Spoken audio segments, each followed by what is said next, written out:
అమ్మా భవానీ లోకాల నేలే ఓంకార రూపమమ్మా, తల్లి నీ మహిమల్ని చూపవమ్మా.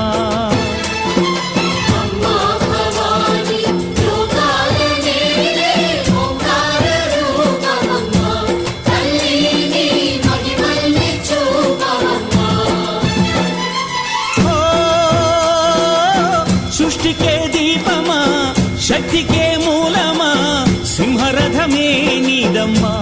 అమ్మ దుర్గమ్మ భక్తులను దీవించుమా.